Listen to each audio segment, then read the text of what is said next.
The effort to determine the degree and quality of mental activity in human beings and in animals has progressed scientifically since the last decade of the 19th century, when the concept of intelligence testing and aptitude testing came under the general interest and heading of psychological research. We must recognize, however, that this is merely a specialization existing in a situation that has concerned people for a very long time. And the roots of our intelligence testing are to be found in the more ancient systems of human association, observation, and experimentation.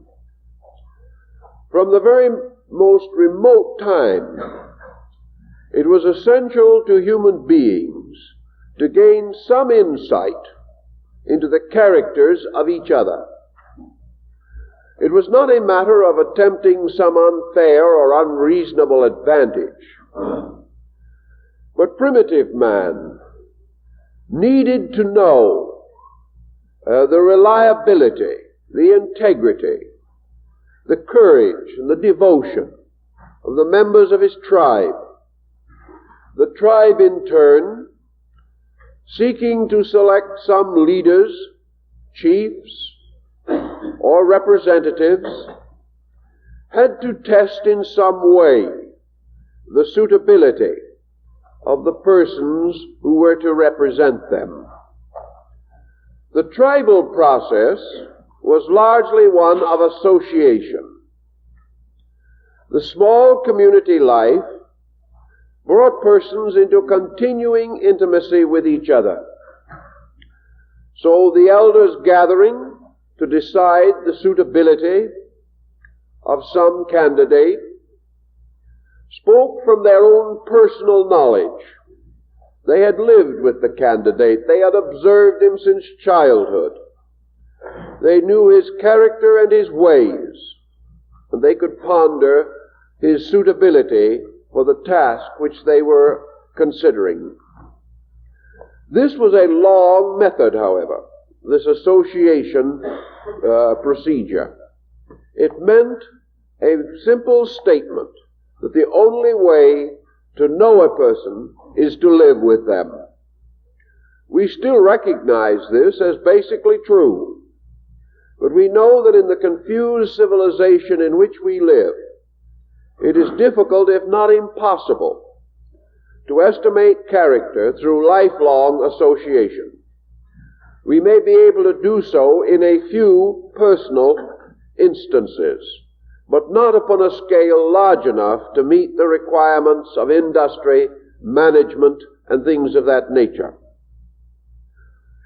We also realize that primitive man, particularly during the rise of his religious systems, instituted what were called mysteries.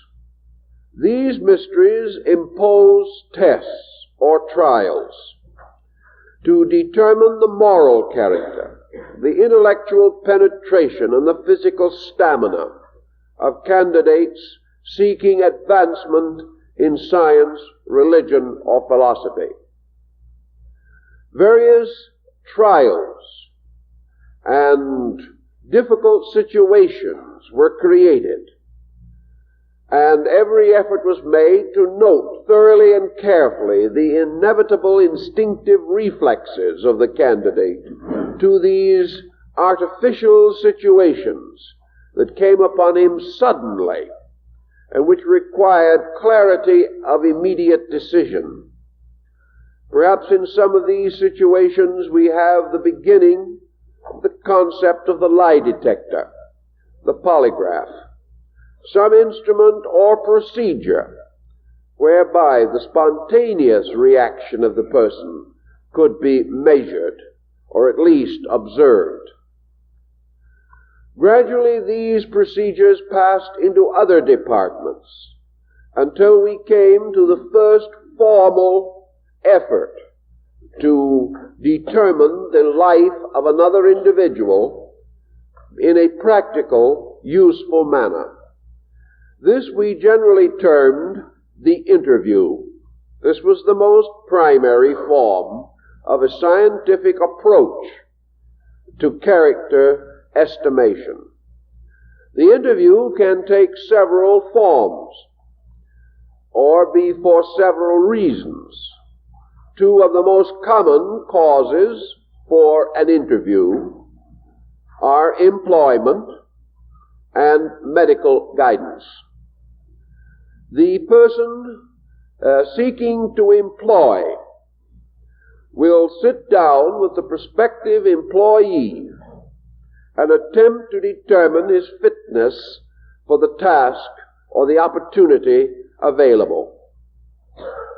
This procedure depends upon several factors which are highly fallible. First of all, the employer must either be highly intuitive or exceptionally skillful in directing the interview. He must either have so wide an acquaintance with persons, with this procedure, that he inevitably and instinctively approaches it in a reasonable and proper manner. The employee or candidate for employment may also have considerable ability at subterfuge. He can conceal weak points. He can exaggerate his abilities.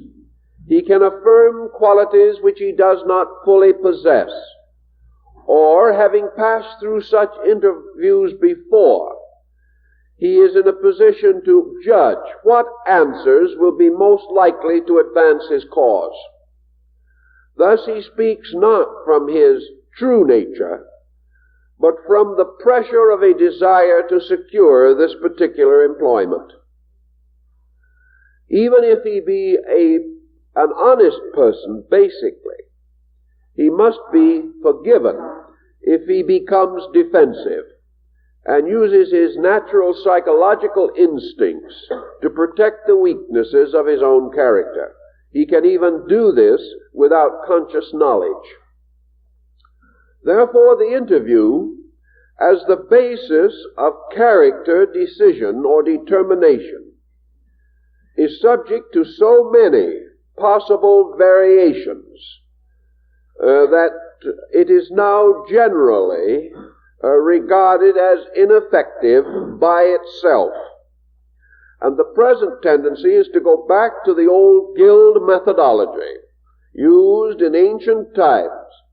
And that is, if the preliminary interview appears to be satisfactory, then to employ the person on a probationary basis, or simply tell him frankly that it is up to him to prove his usefulness to the firm, business, or organization. Usually this is accompanied by a sliding salary scale, and the candidate for employment is assured that if he proves valuable, he will receive additional remuneration. He is then observed rather closely for a period of 6 months or a year. Then his natural aptitudes are re-estimated. Thus we go back to the association procedure as the final test or proof of the interview. The interview, therefore, is not solutional, but acts as a kind of screening. And we know from experience that while in most cases this screening is helpful, in many instances, unwise questioning has screened out individuals who in another test at some other place of employment have succeeded admirably and become valuable employees. So this test has so many human equation factors that it is not now regarded as overly satisfactory on an industrial or economic level. The advantage of screening or the interview in connection with medicine is somewhat greater, although also subject to fallibility, as the physician is dealing mostly with physical problems, and the patient must, in the hope of recovery, be rather factual. And as these problems usually do not reflect adversely upon the character of the patient, the answers are most likely to be honest, but can be erroneous. Of course, where the medical interview is in terms of an insurance policy, the candidate can also be a wholesale liar. All of these situations cause the interview, which at one time was held to be rather important, to be regarded largely as introductory today. And personnel departments usually select someone as an interviewer who has deep human experience and is able to proceed rather by intuitive judgment than by any formal system of questioning.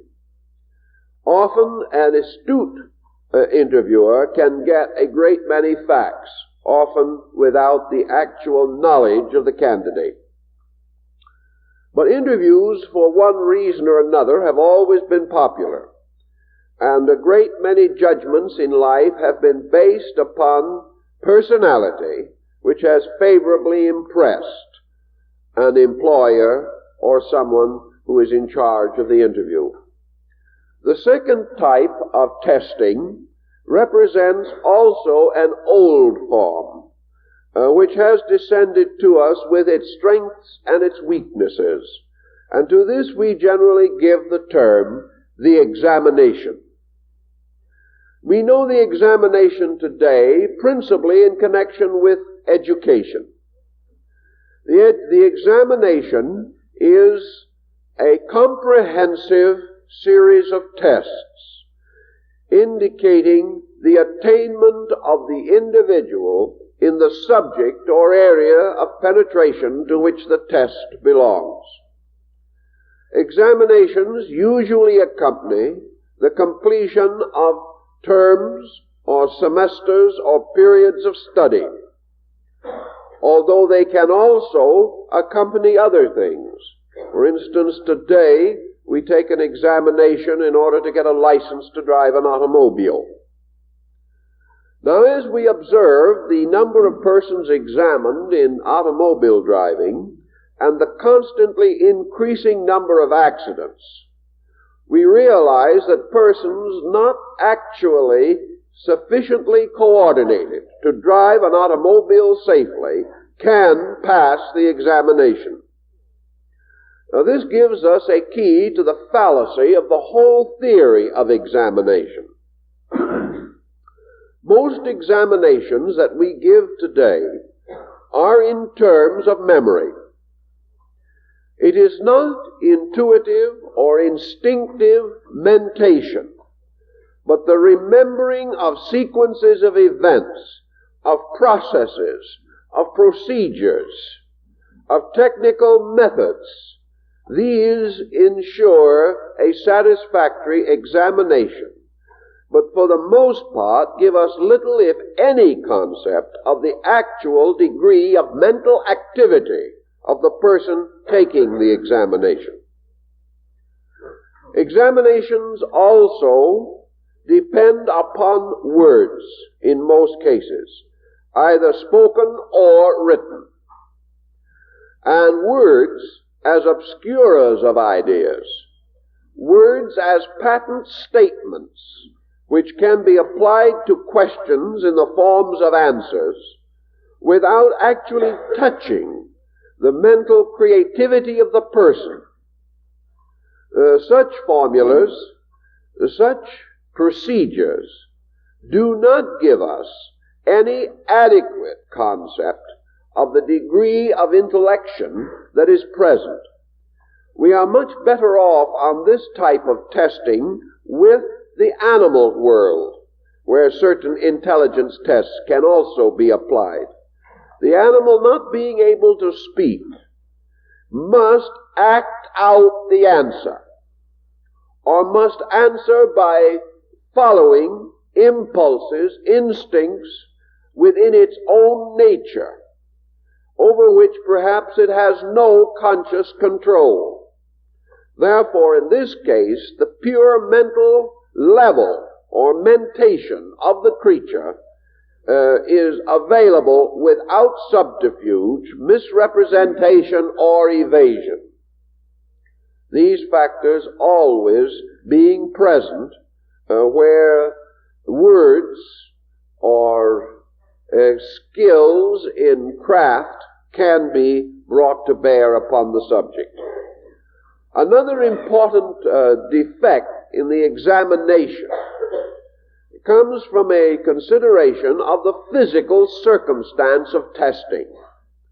At the present time, nearly all examinations are given with a pressure over the head of the candidate. Nearly always, of course, mental testing is for a purpose. But where that purpose directly affects the immediate future of the individual, we observe a distinct irregularity in respiration. We observe a tendency to tachycardia, or the rapid heart pulse. We also observe a tendency to rapid fatigue, perspiration, exhaustion, fear, worry, anxiety mechanisms, and not infrequently, at the critical moment, a mental blackout. The person is simply too frightened to give the examination its proper degree of personal relaxation. Young people today taking examinations in educational institutions go so far as to take sedations and hypnotic drugs in an effort to prevent this tension procedure. But wherever an examination of available knowledge is given under extraordinary tension, we must recognize that this can, in some cases, result in a completely false result.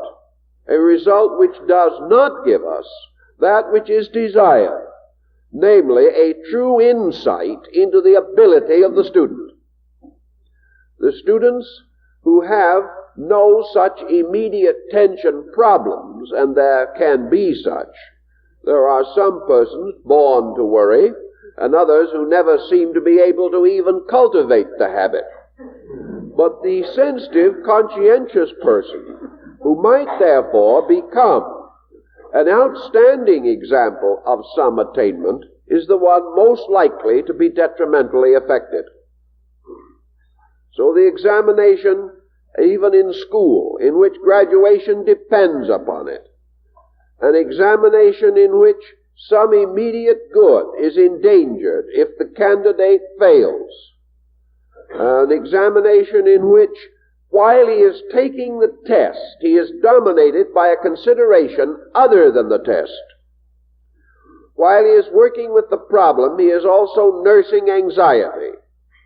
These divisions of energy are detrimental. And there has been recently a motion which is expected to gain momentum, by means of which grading in universities and graduate schools will be more and more upon a comprehensive estimation of total work, and less upon examinations. In many of our higher institutions today, the student either graduates or fails his course almost completely upon the final examination. If this examination is exceptionally good, it will raise low levels of previous grading, perhaps to an acceptable degree. But even if his grades are consistently fair, if he does not do well on the final examination, he will fail the course. this puts too much pressure on the examination. It causes the person not to be in the condition to call upon creativity. It locks his nervous system and impairs his memory, which is so important in most of these kinds of tests. So the examination is, generally speaking, only indicative of certain things.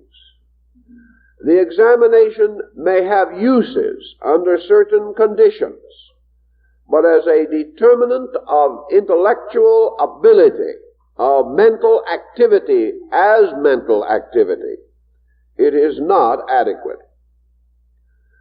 This brings us to the third department of our subject, namely the development of essentially psychological means of testing.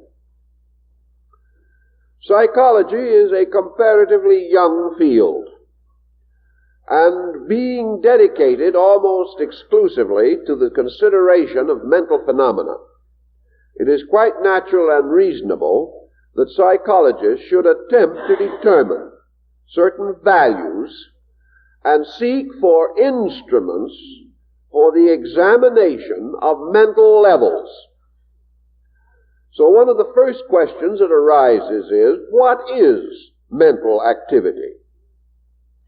Actually, mental activity is the directing power leading to action. Mental activity is the leader or guide or director of some form of physical activity, or else it manifests through the sensory perceptions into fields of objective creativity, as in art, music, and literature. It is the degree of ability of the mind to function as applied to the needs of individuals in various fields of activity personally. How then shall we determine the ability of a mind to function? We know that all minds function in some way. Even the subnormal mind or the moron has some kind or degree of mental function. It may be highly limited or impaired or retarded, but it is still there. We know also that most of the higher primates have considerable mental function. And it is possible to determine the ingenuity, the originality, the creativity of animals. So in determining this problem, the question was, what is a normal degree of mentality? Theoretically, a normal degree of mentality is that by which the individual is adjusted to his environment and is capable of performing such actions as may be reasonably expected of him within the pattern of his abilities and environment. This is a very broad statement, however, and we soon get into difficulties. One of the problems, of course, that psychology has been battling since its beginning has been its search, its desperate seeking of what might be termed the normal mind. The normal mind, like the normal body, or the normal complexion, or the normal way of doing things, is elusive. What we commonly term the norm is almost totally relative. We search, therefore, to discover what is the normal conduct of the individual by observing, testing, or recording and classifying the conducts of a certain number of persons. We observe that if we can check by some means 1,000,000 persons, that the common levels of these persons will constitute norms. And to these norms, as measurements, we will apply the attainments of other persons. In our thinking, man has apparently two age patterns. One is his chronological age pattern. That is, he is 10 years old, 11 years old, 12 years old, according to chronology. This chronology is man's measurement of time, based largely upon the mutations of the heavenly bodies. The day by the motion of the sun, the year by the motion of the seasons, and things of that nature.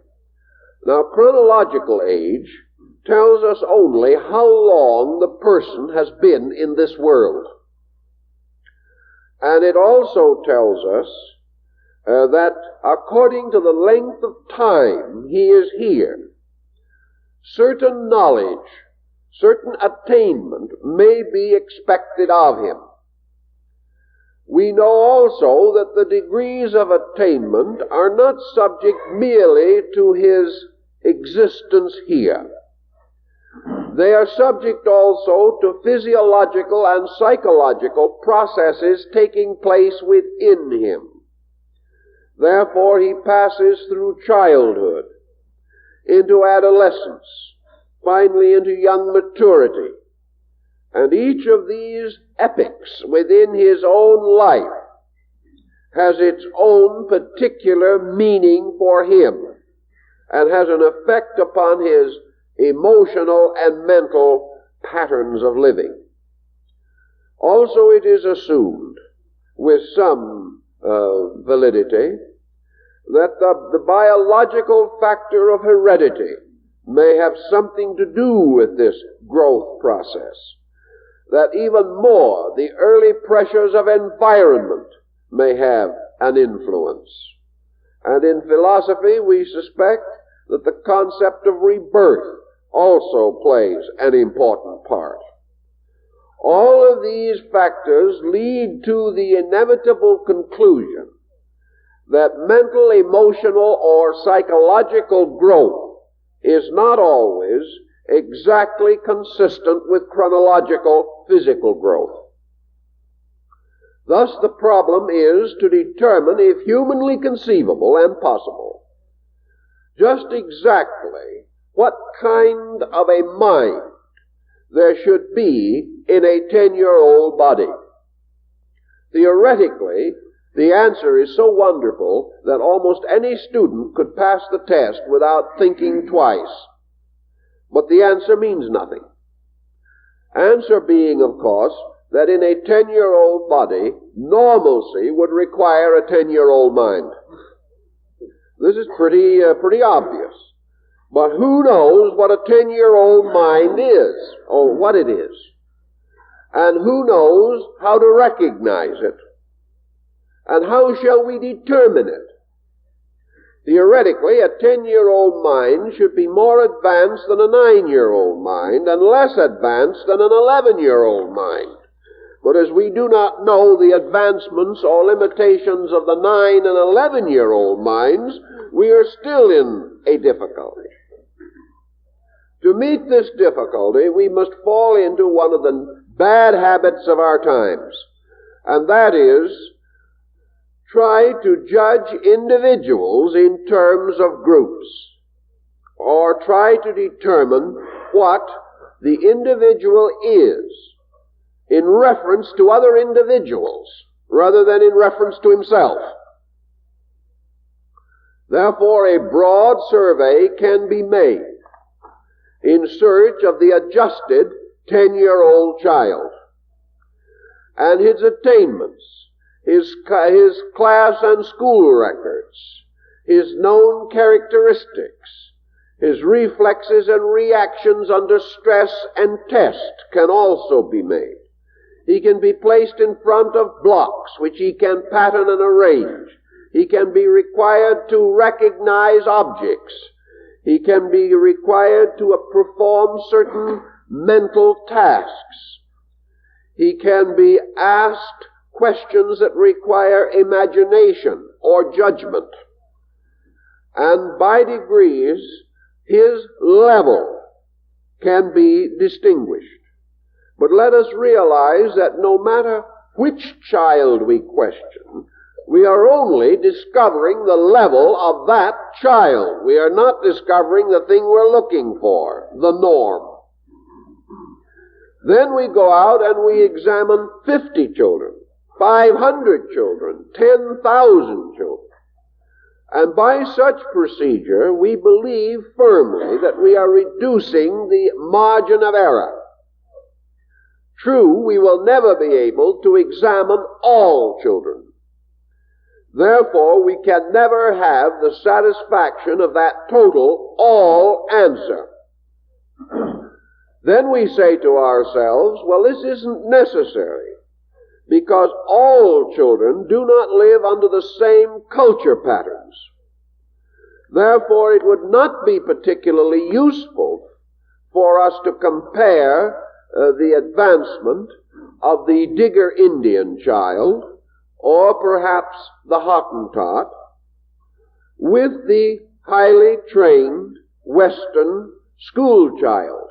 We would not expect to find the same degrees of response. But here's the rub. It depends on what we're looking for. If we're looking for scholastic ability, yes.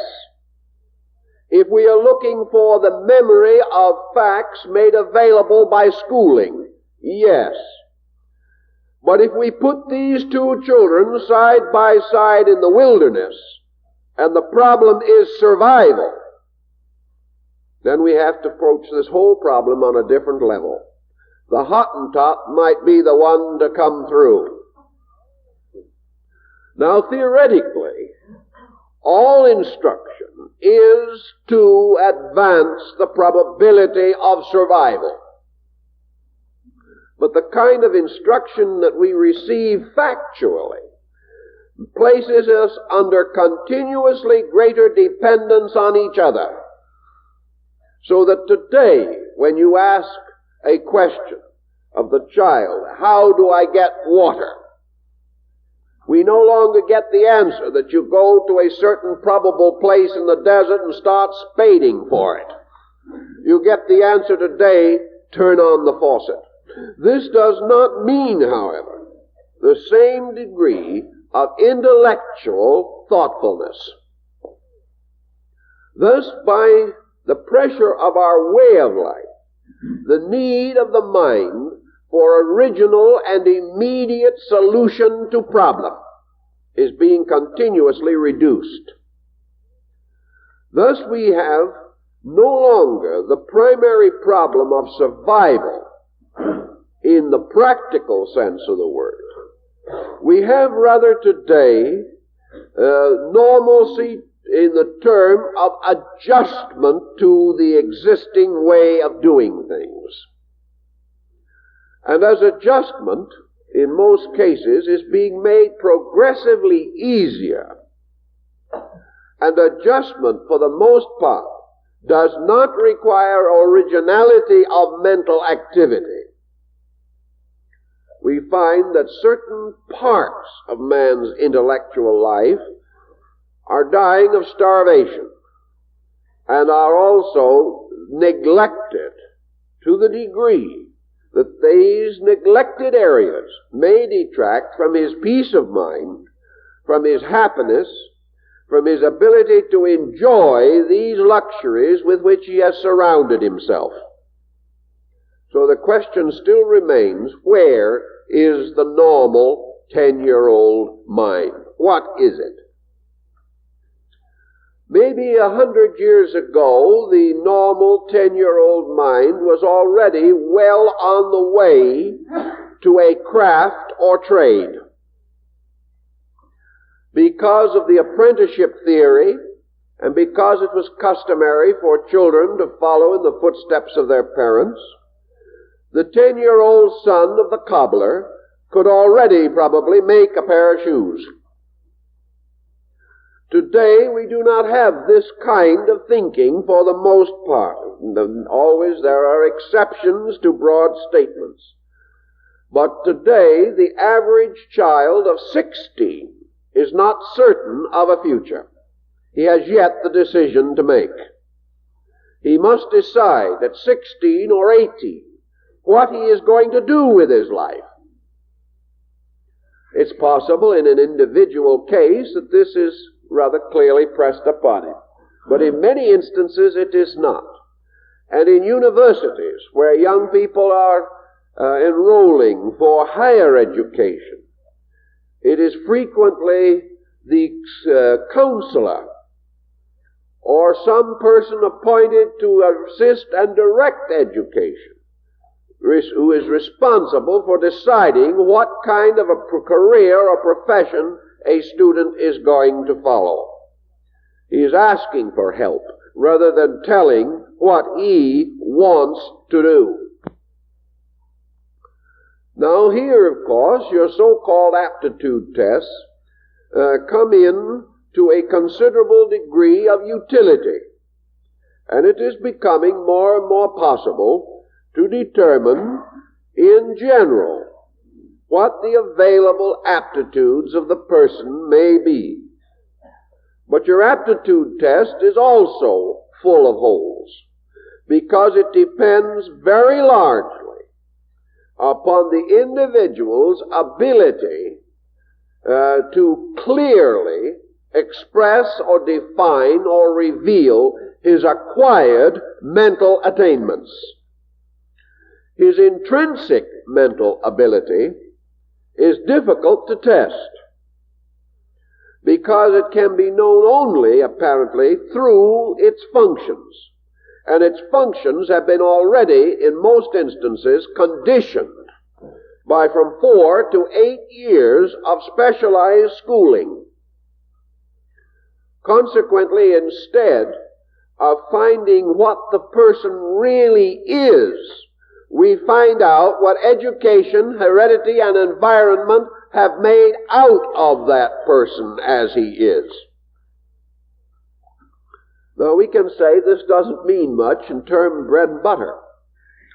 That actually, whatever has happened to him, and however it has happened, his immediate problem is to capitalize on an accumulation of liabilities and come out with some progressive or positive consequence.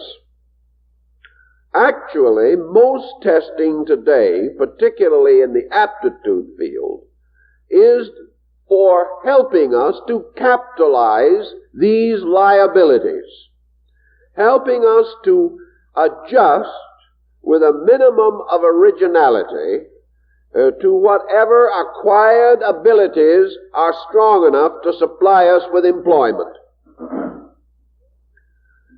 This frequently results not in the intended end, but in a contrary one. The person entering into the employment for which he is adequately and admirably suited, according to the testing, finds that in 5 years or 10 years, he has grown as a person. That is the thing you can't stop. And having grown as a person, he is suddenly unhappy in his employment. His employment does not provide him with directional outlets for the growth of his own mental abilities as such.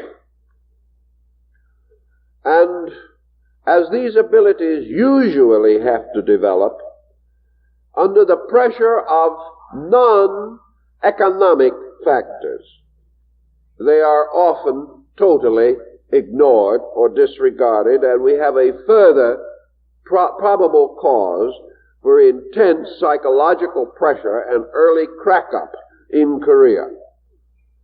With these tests now being used, and having been used for some time, we are in the midst of the worst epidemic of stomachic ulcers and heart trouble in business that we have ever known. This is not due to the fact that the individual was not well fitted for his job, but that the person was not well fitted to exist as a person. Therefore, his job could not save him from the conflicts within himself, and also from the weaknesses of fear and anxiety for which he had no adequate correctives. The interpretation of these tests also is highly important because it presents another tremendously sensitive and often invalid factor. Namely, that these tests are prepared for the most part from a point of view. They are administered by individuals with points of view. And while the tests are regarded as comparatively impersonal to all involved, it is evident and obvious that the interpretation of them depends upon the transmission of certain ideas from the psychologist to his client or to the person with whom he is working. And this psychologist will not transmit to his candidate ideas contrary to the psychologist's own convictions. He will either pass over lightly things that should be stressed, or he will stress things of little importance. The result is that character analysis by a half a dozen men of a half a dozen different schools will result in a half a dozen different analyses. Everyone is honest, and in some major points these tests may have much in common, but the human equation is everywhere present. And this human equation, even as in medicine, 20 doctors, 20 diagnoses. It is not because of dishonesty, it's because of specialization and because of preconception as to value and as to probabilities. These things exist wherever the human being functions.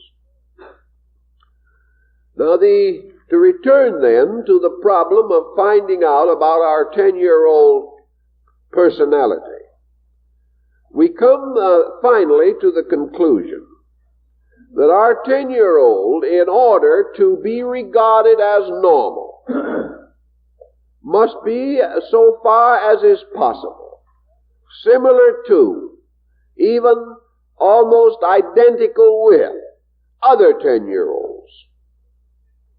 That these other 10-year-olds should be regarded as a group, so that the child is always measured against a group rather than as against an individual, because if you depended upon individual versus individual, you would get nowhere. So a school program is established to take care of the probable estimated requirements of 10-year-olds. Now, in this schoolroom, there will be a percentage of children who will not be able to maintain that level. They will not be able to stay with the 10-year-olds and must therefore be regarded as in some way retarded. There are others who in this 10-year-old group will immediately indicate that the requirements of this level not only do not exhaust, but do not satisfy the minds. These children are obviously capable of more mental activity. So they are regarded as precocious. And by various testings to determine the retarded or precocious child, a series of calculations are made in relation to the norm, or the assumed norm. And we come with the conclusion that this 10-year-old body has in it a 12-year-old mind, or this 10-year-old body has in it a 9-year-old mind. This means then that the mind and the body are not, we might say, adjusted. We do not know this for certain, because we are not certain enough of the structure of the body to know whether it is actually geared to this difference, or whether the difference is a burden upon that body or a stimulation to it. We only know that in terms of relative value, that the body and the mind do not appear to be in close association on measurement basis. So we develop the idea of the precocious child, and we try to determine the nature of that precocity and what we ought to do with it. We have learned, for example, that it is impossible to state with finality any longer that the young genius will become mediocre in later life. There is a tendency, apparently, for this to happen. But in a great many cases, this so-called loss of genius is merely indicative of the fact that as the child loses its physical interval, it ceases to appear phenomenal to other people. The 20-year-old mind in the 12-year-old body appears phenomenal and becomes noteworthy. But the 20-year-old mind in the 20-year-old body does not appear to be phenomenal. So these geniuses sink back again into the levels of their normal living unless the precocity is maintained. Precocity of this nature is seldom maintained, because as the child grows older, the specialized faculties move into patterns in which these specializations are recognized. The child at 12, who should suddenly appear to be a great potential physicist, might be a wonder of the ages, but that man at 40, even though he retains a degree of precocity, is now in association with other experts in the field. Individuality is sacrificed to teamwork and common activity, and the differences are no longer noticeable. The child is no longer outstanding because it has fitted into fields where outstanding attributes are the common requirement.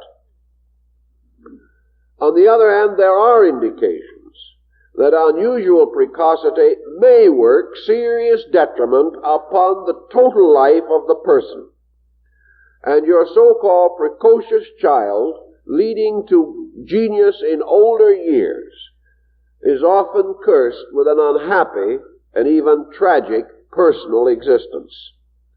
Nature did not intend this situation to develop just the way that it did. And because man has not served more wisely in the direction of these procedures, there has been no adequate remedy. Our intelligence testing, then, does settle around the point of the individual's creativity, mental ability in relation to years. It is assumed, of course, that this is important for another reason.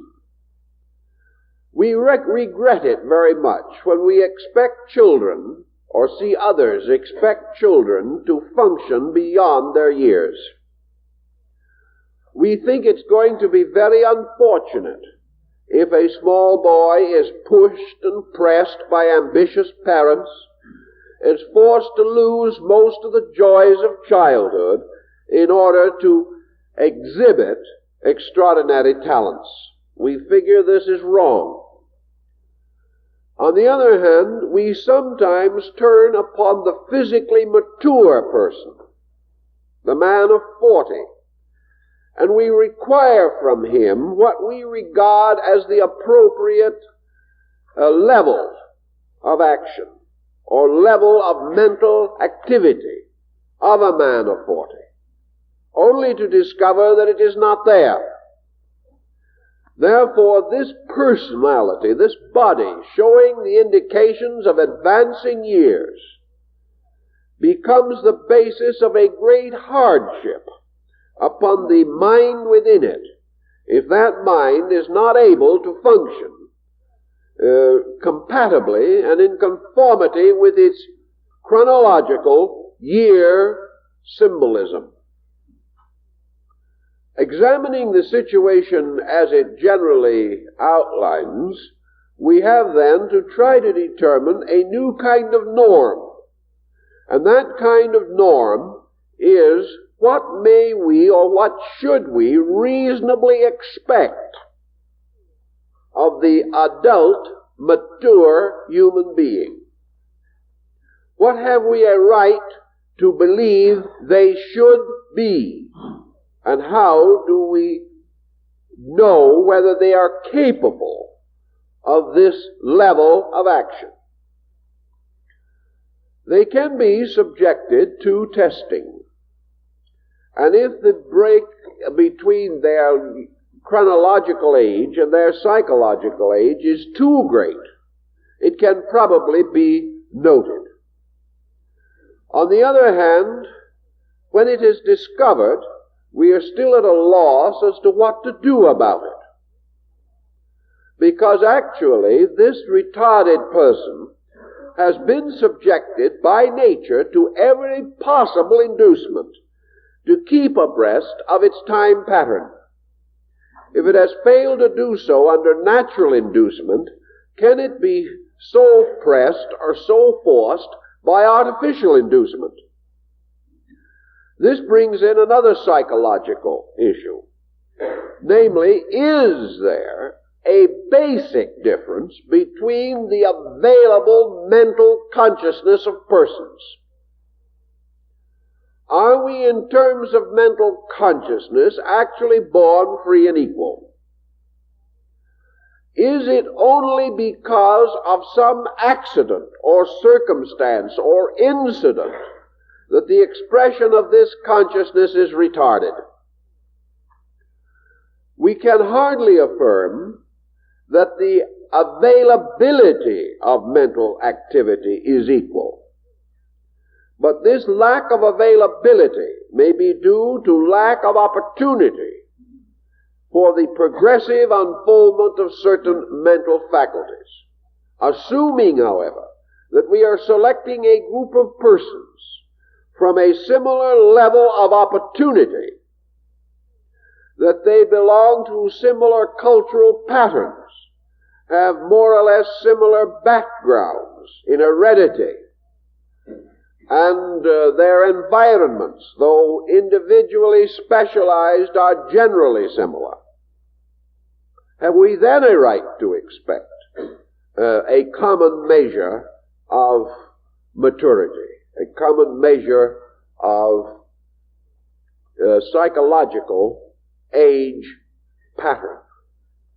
There seems to be this point that has presented itself, namely the possibility that what we call lack of mental availability may be due not merely to inadequate mental endowment, but to circumstances within conduct or life opportunity by which the natural functioning of the mind has been injured, has been retarded, or has been blocked.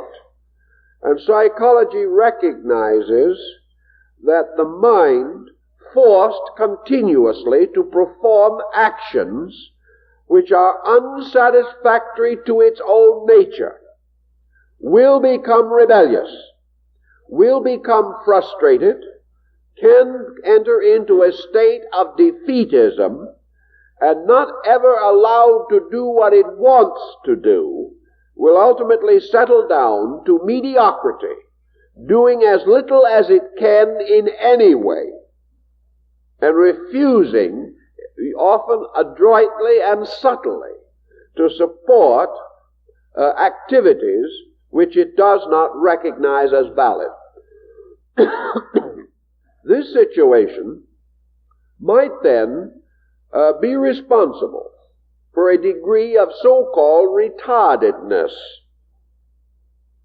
And the purpose of your aptitude testing is to discover, if possible, where such retarding could be, and to assist the individual into fields of activity in which there is the least resistance from his own psychology.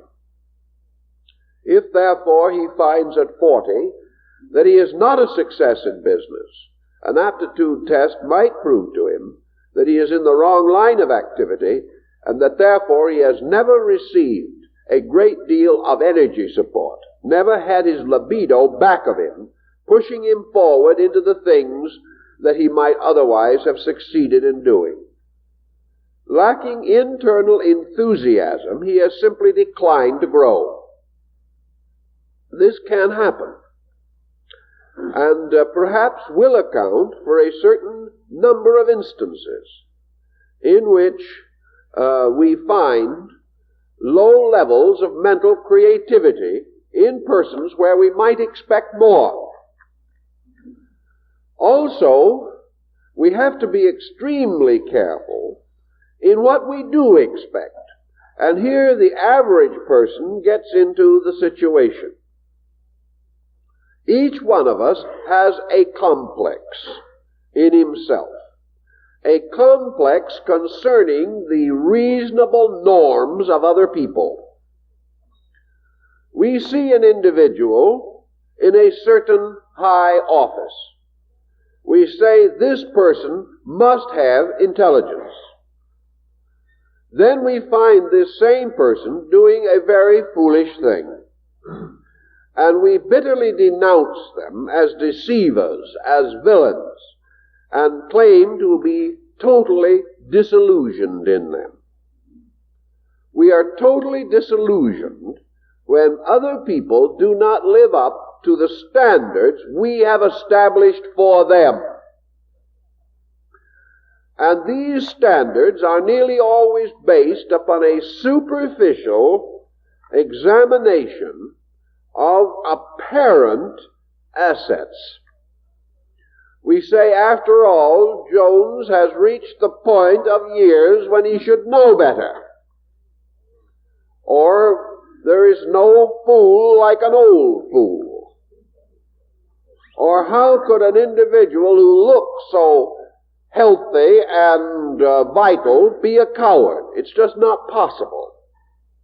So we begin to condemn and convict these people for actions inconsistent with appearance, particularly with chronological age. One thing that might deceive us and really give us something to think about would be to take the same test ourselves.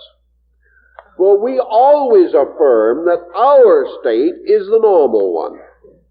When we are 50 years old, we are an outstanding example of what 50 should be. And in relationship to other people, we are the hopeful promise of what 60 should be mentally. We're at least 10 or 15 years ahead of our own chronology in our own estimation. And if we can prove it, it's wonderful. But we cannot always prove it. But we assume that the most foolish thing that we do is consistent with our age pattern, whatever it may be. Whereas the wisest thing that our enemy does is sheer folly. Thus, we have a little problem in our own adjustment with people. And one point where it is obvious is that the norm, so-called, is an exceedingly scarce commodity. So we have taken the majority and called it the norm. We have no reason to assume that such is the case. And in other types of testing, we would not accept such calculation. We know that precocity is comparatively rare. We also assume that the truly retarded person is also rare. therefore, that common expectancy is the norm. But this is only in terms of the way we live here and now, and has nothing to do with a natural norm, which is totally arbitrary as far as our thinking is concerned. Having, therefore, no factual knowledge of norm, we have very little real skill in trying to determine the psychological age of any other person, or making an attempt to require that they live up to it or down to it. We just have not sufficient factors. So the norm is usually based upon ourselves. Now, it's quite an expensive and difficult problem to go through a very thorough group of tests to determine mental creativity, mental ability to function on a level of pure idea. The most outstanding results now are being gained by the non-intellectual test of mentation. We do not seek merely to find the memorizer or the adjusted mental position. Therefore, instead of asking questions, the tendency now is to confront the individual with tasks requiring originality. It is how he reacts to something he has not done before. It is not enough to ask him to prove that he can multiply number by number, nor is it sufficient to ask him to keep sequences of numbers in his mind, nor to present him with catch questions, which if he hastens he will not observe. These are not the real problems. The real problem is that every individual in the course of living must face the unlived part of today. He must be able to move from now into the future. And now into the future means that he must face decision, that he must also adjust in varying degrees and in varying ways to inevitables, to emergencies, to critical situations, and even to the major crisis of all, namely the continuance of things as they are. He must adjust to these things. And to adjust to the new, to meet the challenge of emergency, or to continue consistently in some pattern which requires understanding for its acceptance, the individual must have a certain internal mental resourcefulness, ingenuity, creativity. And that is what has to be tested if we are really going to get anywhere. We want to know not how to make the individual like everyone else. We want to know how to make him like himself and get along amicably with himself.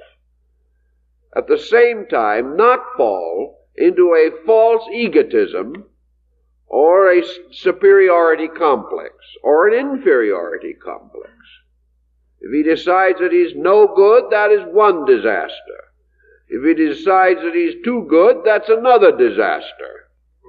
And somewhere in the middle ground must lie the thing we need. We talk about this norm sometimes in terms of health. One doctor told me not long ago, he says, I have a new definition for health. What is it? He said, a healthy person in our way of life is one who is not very sick. He's not sick enough for it to interfere with anything he does or anything that he wants to do. He doesn't hurt anywhere. He is therefore in a comparatively favorable health position. It is no longer possible actually to say empirically that anyone is healthy. This situation is also true on your psychological levels. We cannot say that any person is adjusted, but we can say that some persons come nearer to it than others. We can also go back to the oldest pattern for aptitude and adjustment testing that we have, and that is to live with someone. The individual has the rare privilege, not always appreciated, of living with himself. He knows himself as no one else can.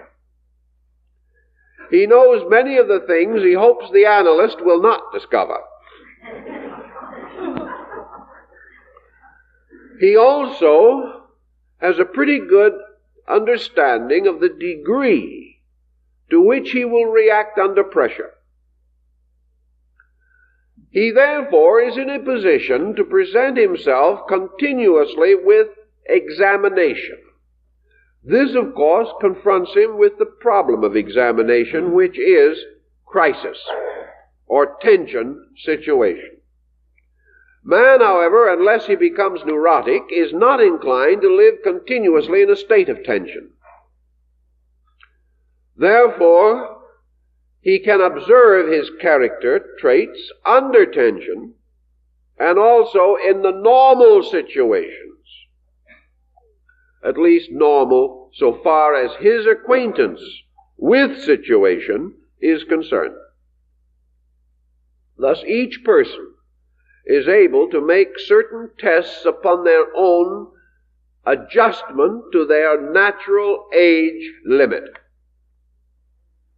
Also to the character maturity which is apart from chronological maturity.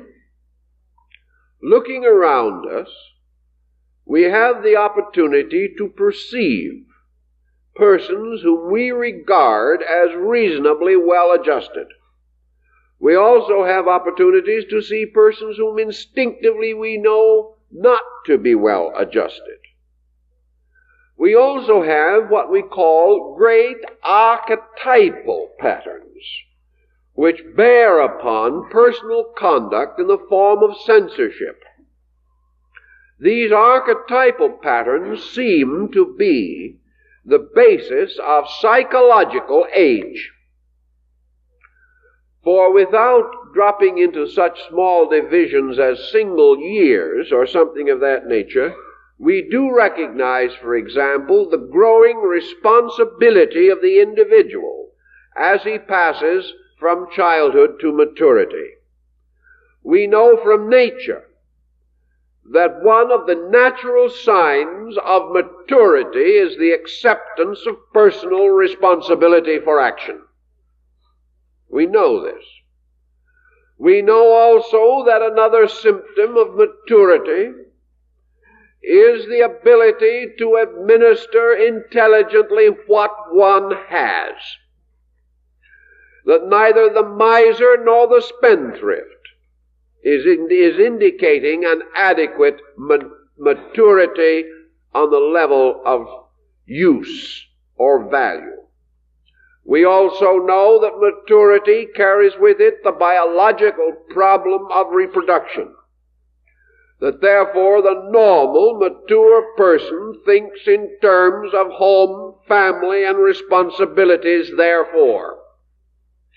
It is the problem within the maturity level of most persons that potential fatherhood means increasing responsibility towards providence, and that increasing maternal instinct toward motherhood results in constant deepening of those values which make the rearing of children a vital part in the life of the normal woman. These are then basic patterns which archetypally nature bestows. If without good and valid reasons valid not only to ourselves but to the impartial judgment of experts. Unless for good and valid reasons we are unable to meet these patterns, any avoidance of them, any effort to escape their challenge, and any mismanagement of them indicates an interval between chronological and psychological age. The man of 30 who has never become responsible is telling us that he is chronologically 30, psychologically 12. Now, it is all right for a 12-year-old person to live in a 12-year-old body. But when this interval begins to broaden, and the person with the 30-year-old body develops a 12-year-old personality, he limits not only his opportunities in life and his economic security, but he limits his adjustment with life, and therefore continues to impoverish himself. Finding that he cannot associate with his own kind in year groups, he must associate only with those of his age group who are approximately of the same mental level as himself. Therefore, he becomes more and more associated with unadjusted, eccentric, infantile persons, and creates a world among them, and establishes in this world his own norm. If, therefore, he is able to be 12 years old mentally in a world of 11-year-olds, he is king. But he is ruling over a very poor empire. This situation is commonly present, although perhaps not as exaggerated quite to the degree that we mentioned. Up to a year or two in the adult, the age divergence is of slight meaning. We know this in also relationships in marriage. Age differences during the middle years of life, unless they are excessive, have very slight apparent meaning, although they can be meaningful as life drifts toward its end and where age differences suddenly become very noticeable again in terms of relationships of energy, vitality, and sensory potential. So that the person with a 30-year-old chronological body who is 29 years old mentally or 31 years old mentally probably has no great situation, and no one else will ever notice the difference. It is only where this retarding becomes marked that we produce the individual who is not able to take care of themselves adequately. We find, for instance, the easy believer who has remained gullible far beyond the period in life in which they should have remained gullible. We find the individual who never escapes from the fairy story that was read to it when it was 5 years old. Well, a 5-year-old reading a fairy story is delightful, or being read to. A 7-year-old is passable. A 10-year-old we can still say, wonderful to see so much imagination. But when the 50 or 60-year-old person tries to live by a fairy story, it is not generally quite so comforting. We begin to wonder seriously. Also, we know that daydreaming is natural to adolescence, may be occasionally present in maturity, but that large recurrences of it in the older age brackets, not a good sign. Thus we can examine into ourselves to determine, if possible, our own desire to escape into a state of infancy. This escape is away from responsibility And everyone who is running away from responsibilities that are normally and naturally proper to him is running into childhood, trying to reverse the processes of his own maturing and to escape from the natural burdens which his mental activity has brought to him.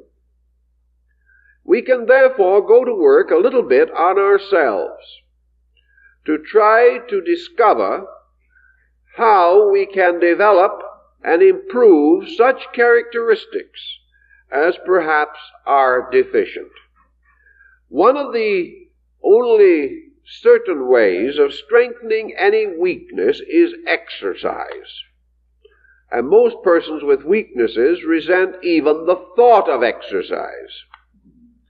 Yet it is true that if we find a tendency to evasion, which is childish, then the only possible remedy for us is to begin to be aware of this, aware of the fact that we are nursing within ourselves somewhere a fragment of our own childhood that has refused to grow up. Well, certain parts of that fragment might be delightful, as in the case of the whimsy of Mark Twain. But most examples of this fragmentation can be difficult, especially where it causes us to act childishly in a mature situation. Recognizing this tendency, we must, by a certain amount of personal effort, begin acting maturely. Instead of following the instinct to escape, we must stand our ground and fight it out. After we have done so a half a dozen times or more, we shall discover that we have the potential to do it with. We have simply never allowed ourselves to express this potential. And gradually, in various ways, by the voluntary assuming of responsibilities appropriate to our years, we can become accustomed to them if we really want to. If, however, we are not inwardly convinced that this is necessary, and therefore only half-heartedly make the effort, we might quite well then get ourselves into further psychological difficulty, because we shall be of divided purpose and will permit our new responsibilities merely to exhaust us. We have not grown at all. We have never become creative in the mental sense, because creativity in connection with responsibility and problem is the powerful internal visualization of solution. It is giving the individual the instruments spontaneously out of himself, whereby he can do better with a situation than has previously been done with that situation so far as he knows. Consequently, the true purpose of the determination of the intelligence quotient is to determine the degree of aptitude that we possess to the solution of the unexpected situation that arises. How much can we draw out of ourselves in terms of common sense? Maturity is the common sense of a proper period of years. It is the individual equal to the burden of those years, whatever they may be. And common sense is the instinctive ability to meet a situation in a practical manner. Thus, finally, all intelligence aptitude is this availability of a common sense of solution, of answering, of meeting, of solving, of rationalizing a procedure with reasonable thoughtfulness and with sufficient factuality that this procedure is likely to succeed. It cannot be done under confusion or under stress. Therefore, all maturity is victory over stress, in the sense of the individual attaining an internal integration. Aptitude, therefore, cannot be told from reading, writing, and arithmetic. It can, however, in school be gained by the intervals of the relationships between children and between children and teachers. It is to be found in the child gradually learning to understand the parent. It is found also for the mature person in his gradual ability to understand the child. It is the ability to bridge intervals without loss of perspective. And in young families, this is a vital issue, is this ability to understand outside of ourselves those things that are peculiar, needed, necessary, and proper for other persons. So all the time that we are working with these processes of aptitude checking, what we are really working with is the creativity in the individual. We are seeking not for the businessman, although we may find him. We are not seeking for the professional man, though we may find him. We are actually, strangely enough, seeking the artist, the musician, the poet, the creative person who, taking the instruments that are available to him, uses them to express himself rather than using them to express themselves. It is not how skillful we use the rapier in fencing. We are not doing this to reveal the wonders of the sword, but to exhibit the skill of our own coordination. And creativity is this constant revelation of our own creative ability to take something and make something new with it. Therefore, we may definitely say that mental activity should be measured in terms of its creativity. If it is so measured, it then helps us to build a style, a norm, a concept about what is proper for man, who is the projection of mind into matter. We might then gradually come to the realization that the purpose of man is not regimentation. It is not cutting out thousands of paper dolls all alike. It is not that all these bright young children should get up and give precisely the same answer to exactly the same question. This is not the answer. This is not the purpose of it all. The purpose of it all is to produce the individual, because the individual is the strongest thing that society can produce. This individual, to be truly strong, must also be adjusted, must be a constructive as well as a creative person. The importance of creativity is expressed in available figure statistics. Namely, that if we removed 25,000 persons from the history of our world, and there are probably that number of persons who are born and die in an hour or two in the life of a nation, and if all the billions and hundreds and thousands of billions of human beings who have ever lived, if 25,000 persons were reduced from that list or removed from it, and others of identical ability did not compensate, assuming that the loss of those persons was the loss of a level of creativity,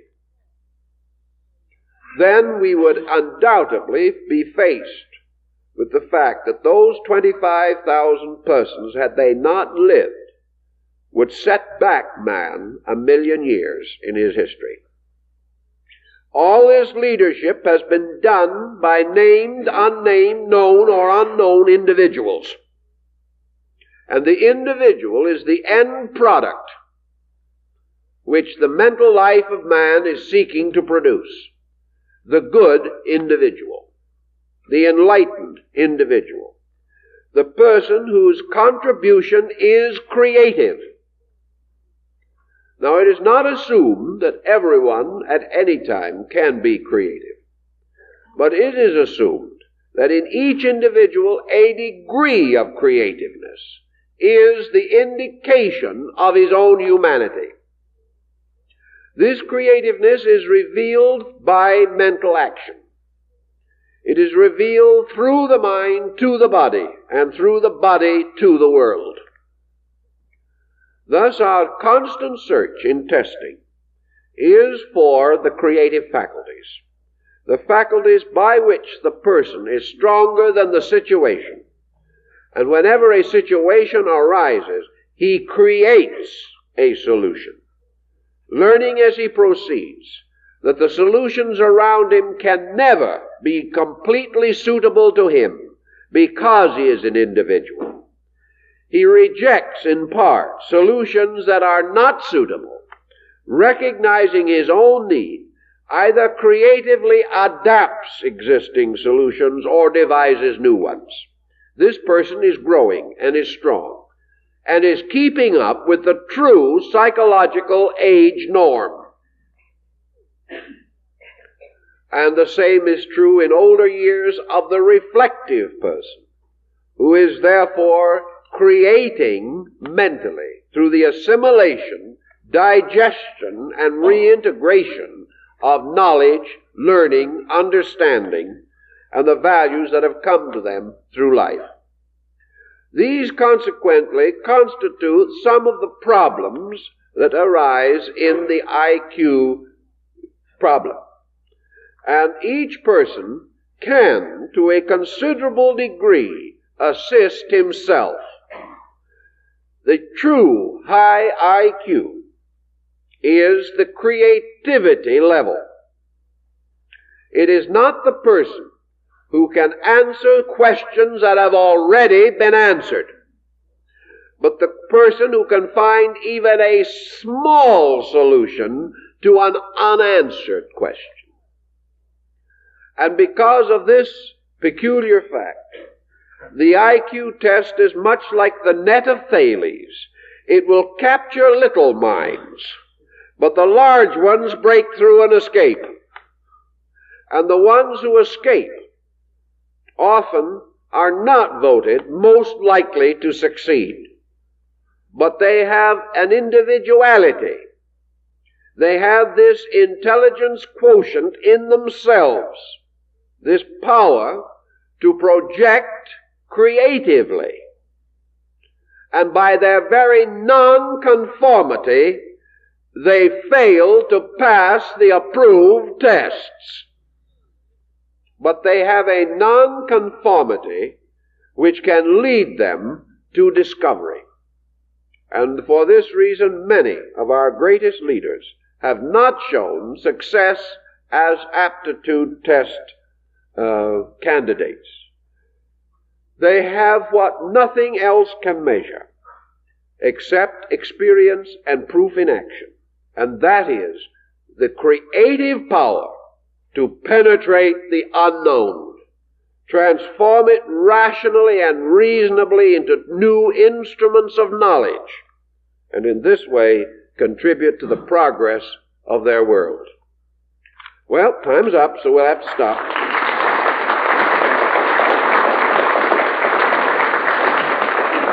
Next week, we want to talk about the planning of personal environment. Now, some persons, by personal environment, inhabit usually a suitcase. One time, Mark Twain was walking down the street with a cigar box under his arm, and someone said to him, "I didn't know you smoked cigars, Mr. Clemens." He says, "I don't. I'm moving." Now, environment can have a great part in our living. But in any environment, though it be limited, though it be small, though it be not luxurious, we can begin to set up relationships, rapports, by means of which environment can help us to be healthier and happier, rather than to detract from our security and peace of mind. So we're going to talk about the environment factors next week. We also have a number of lecture notes from this collection that was turned in to us on past lectures that we have given. We have the lecture dealing with Claude St. Martin, the famous mystic, on the uses and abuses of truth, which is, I think, rather interesting. Also, the four principal virtues as defined and analyzed by the great Roman Emperor Marcus Aurelius Antoninus. These lectures and others will perhaps be useful to you. They are lectures that I have given here in the past. We also have a number of books on the table this morning, including some of the novels of Marie Corelli, which have been in considerable demand from a metaphysical and mystical standpoint and are not too easily secured. In connection with this subject this morning also, we can recommend to you our book, Self-Unfoldment. And for general psychological material dealing with problems from our point of view, we suggest you subscribe to our magazine, Horizon. Also, probably a number of you are aware that we are working rather intensively now with our Building Fund program. And if there are any of you who are not on our mailing list and have not received the recent circular letter which we sent out on this subject, we hope you will let us have your names and addresses so we can send this letter to you. It explains our problem, tells our needs, and will help you to orient our present building activity. So we thank you very much and hope to see you with us soon. And remember, on Wednesday evening, I'm starting a series of 5 class lectures at our headquarters dealing with the Atlantis hypothesis and its effect upon the cultures of mankind. Thank you very much.